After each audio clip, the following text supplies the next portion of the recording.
qui évoque de manière un peu lointaine les lignes de fuite. Bon. Maintenant que les premiers plans soient plus nets que les seconds plans, on va le voir déjà sur ces trois éléments ici, qui sont... là, c'est pas la peine de trop insister, c'est une barque avec une personne qui est là.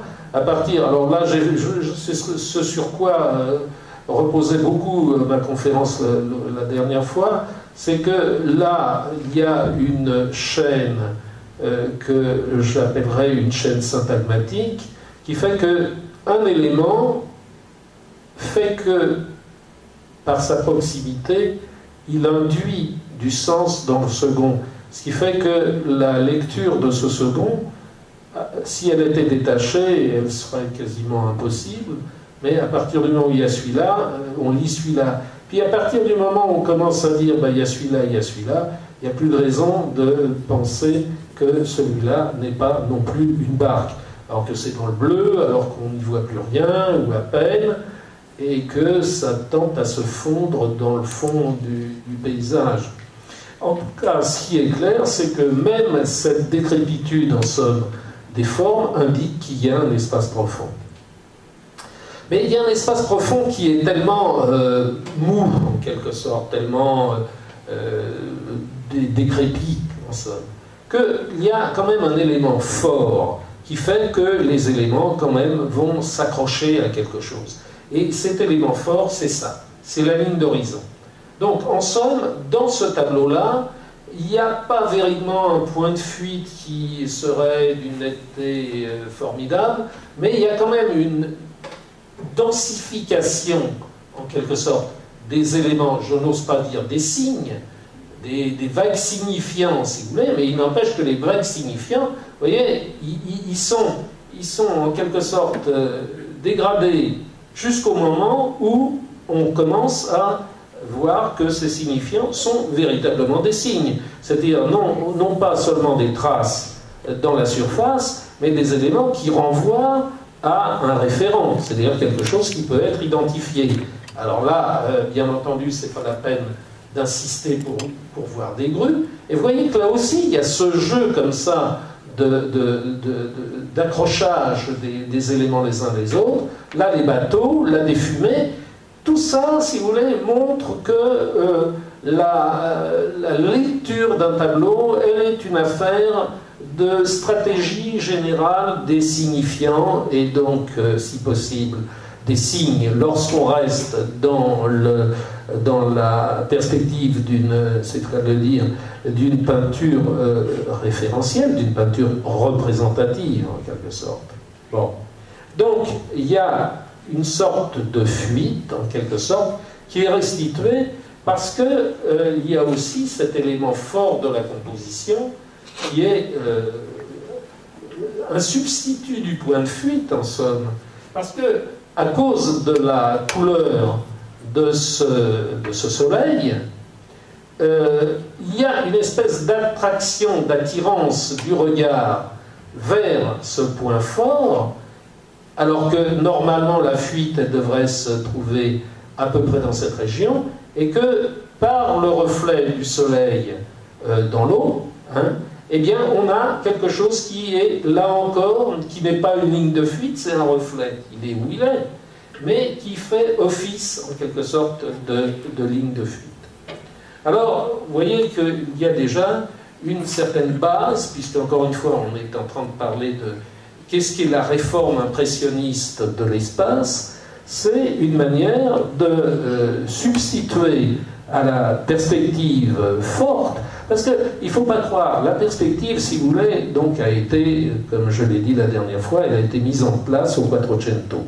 Il y a eu des réformes dont, moi je me suis arrêté à celle de Léonard, parce que de réforme en réforme, on allait très très loin, en mettant en jeu la peinture allemande, la peinture flamande, etc. Et la peinture française, bien entendu, la peinture française du XVIIe et du XVIIIe siècle. Tiens. C'est pas avec ça que j'ai...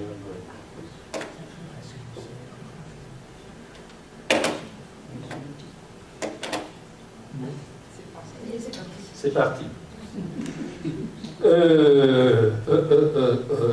Et alors, donc, en dépit, d'une certaine manière, ça, c'est quand même un contexte historique qu'il faut rappeler, c'est que le 19e siècle n'est pas un siècle qui est, je dirais, univoque.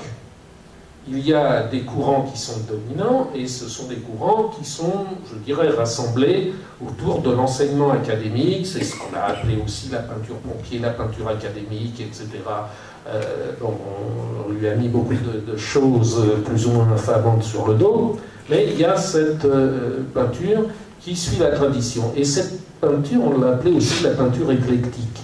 Et c'est pas pour des prunes qu'on l'a appelée la peinture éclectique, c'est parce qu'elle suit des modèles de la peinture historique. Donc au XIXe siècle, il y a des gens qui font du Rembrandt, du néo-Rembrandt bien sûr, hein, qui font du néo-italianisme, etc., etc., du néo-Rubens, sans veux-tu en voilà.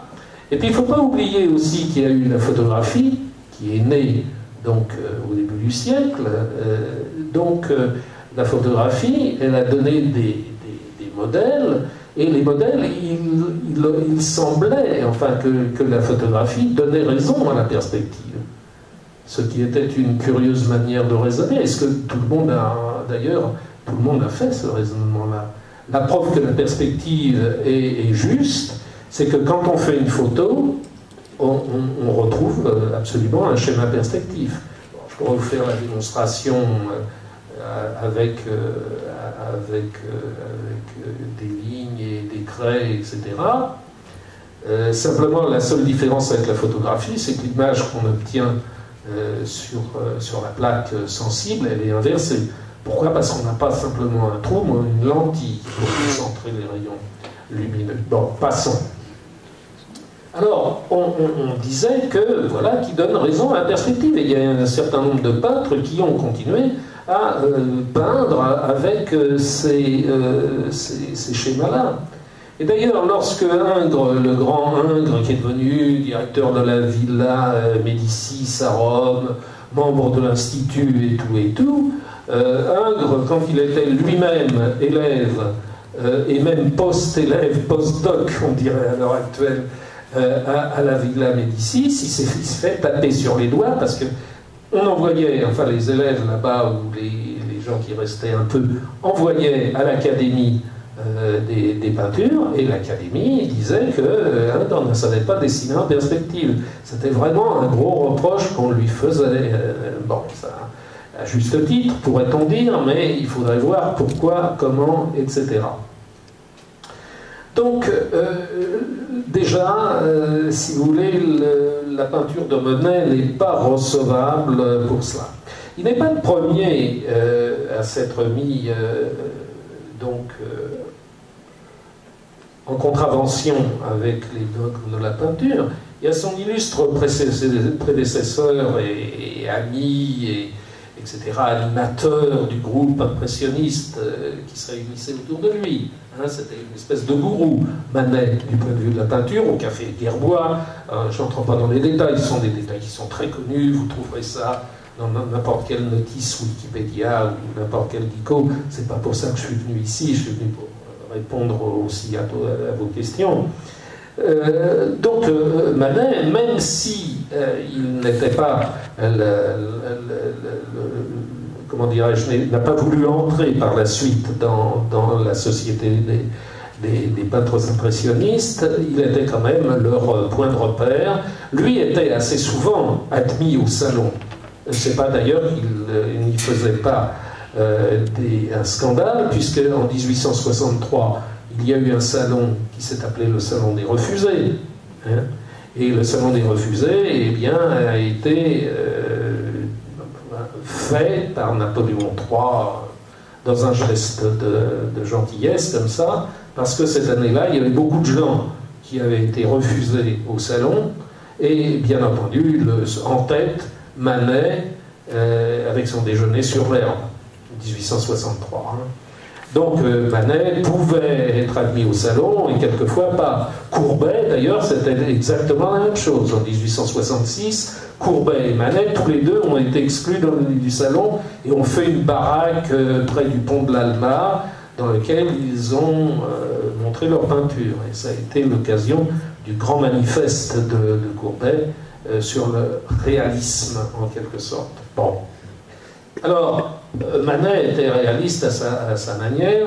Vous avez ici le Fifre, extrêmement connu, qui date justement de cette année 1866, qui est au musée d'Orsay. Impression sur l'Aigle-Vent, c'est à Marmottan. J'ai pas mis cette fois-ci, la dernière fois j'avais mis le nom des peintres et le nom des titres. Et là, je veux dire, c'est pas la peine, je l'ai fait parce que c'était des noms italiens, des titres italiens, etc. C'était difficile à suivre. Là, ce sont des choses que tout le monde connaît et de toute façon, c'est pas difficile à retrouver. Donc, c'est au musée Marmottan. Le Fifre, lui, est à Orsay. Alors, voilà ce tableau. Et vous remarquez que, d'une certaine manière, il pose des problèmes qui sont un peu semblables à ceux que posera Monet plus tard. Enfin, ils sont semblables, ils sont parallèles. C'est-à-dire que là, vous avez un personnage, et ce personnage, il est placé devant un fond. Encore une fois, restons à notre sujet. Il est question ici de parler d'espace et de temps, et pas véritablement de faire l'histoire de l'impressionniste. Il est placé devant un fond qui est un fond qui est une sorte de camailleux ou de bouillasse de couleur. Il n'est pas, pour parler plus correctement, il n'y a pas d'articulation du fond. Il n'y a pas d'articulation du fond. Vous voyez qu'il y a une continuité entre la partie qu'on va lire comme sol et le reste. Simplement, là, il y a quand même une petite zone qui permet de faire la démarcation entre cette partie-là et le fond. Mais, pour l'essentiel, qu'est-ce qui délimite un rapport entre la forme et le fond? C'est qu'il y a une opposition considérable entre les teintes et les couleurs qui sont utilisées pour peindre ce jeune garçon et le fond. Bon, ça c'est une première chose. Deuxièmement, vous remarquez que, bon, je prends les choses non pas dans un ordre, mais au contraire dans en quoi elles apparaissent. Vous remarquez que la ganse du pantalon, elle sert aussi d'une accentuation forte du dessin et qu'elle établit une ligne de démarcation, qu'elle renforce en somme la ligne de démarcation entre cette partie-là et cette partie-là, de même que l'opposition entre la couleur foncée, quasiment noire en somme, du juste au corps, vient elle aussi en forte opposition avec le fond.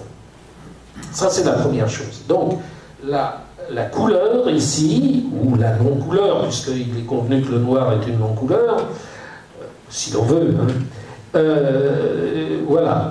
Donc, c'est une première manière de créer un espace, c'est-à-dire de faire jaillir la figure sur l'avant-plan, plutôt que de l'englober véritablement et c'est fait de manière extrêmement habile, vous remarquerez, cette saillie du corps. D'autant plus que Manet, si vous voulez, renonce, on le voit parce que vous le verrez-on sinon, il renonce au modelé traditionnel, c'est-à-dire ce passage de l'ombre à la lumière, en remplaçant, si vous voulez, l'ombre traditionnelle qui pourrait saillir ici et là par une teinte brune, ocre rouge, n'est-ce pas, qui peut être aussi interprétée comme c'est les joues d'un jeune garçon qui sont roses, etc., etc. Mais vous remarquez que là, la couleur joue le rôle imparti habituellement au modelé. C'est-à-dire, je répète encore une fois, ça c'est très très important, c'est même fondamental. Quand vous avez un corps rond, comme celui-ci, cylindrique, conique, sphérique, etc., et qu'il est éclairé de face, la Lune, vous passez d'une... ici, évidemment, il y a diverses sources lumineuses. Vous passez d'une zone qui est absolument éclairée à la pleine ombre par une gradation, par, je dirais, un renforcement successif de l'ombre. Et je vous ai expliqué la dernière fois que c'était un des procédés qu'avaient les peintres pour faire saillir les formes, pour les faire tourner.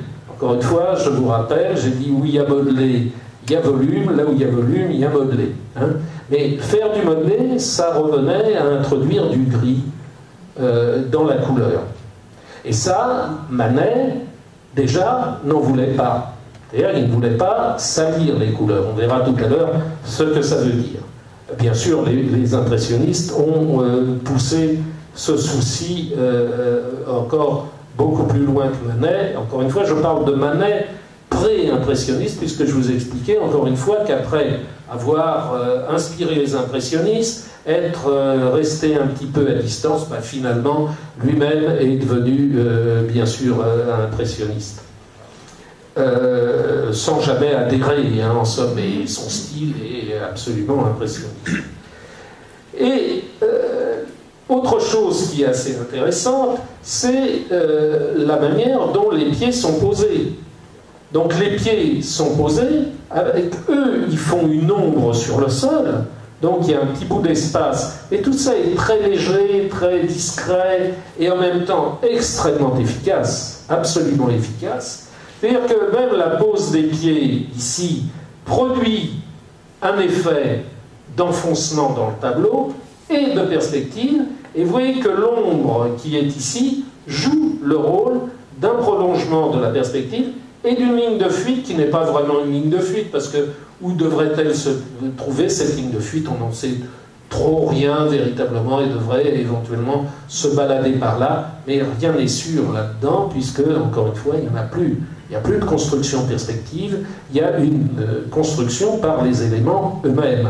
C'est le corps du fifre qui donne lui-même l'espace, avec des petits brins d'ombre extrêmement discrets, vous voyez, et qui font que, en effet. Alors, il y a un truc qui est assez amusant, c'est que vous remarquerez ici que sur le sol, il y a des espèces de petites saletés qui sont déposées comme ça. Bien sûr, vous avez compris que c'était la signature de Manet. Manet en particulier joue sans arrêt avec sa signature, il la dissimule, il s'en sert pour faire ceci, cela. C'est des gens qui s'amusent. Hein. Manet est un type qui est très malin, qui a beaucoup d'humour, beaucoup d'esprit.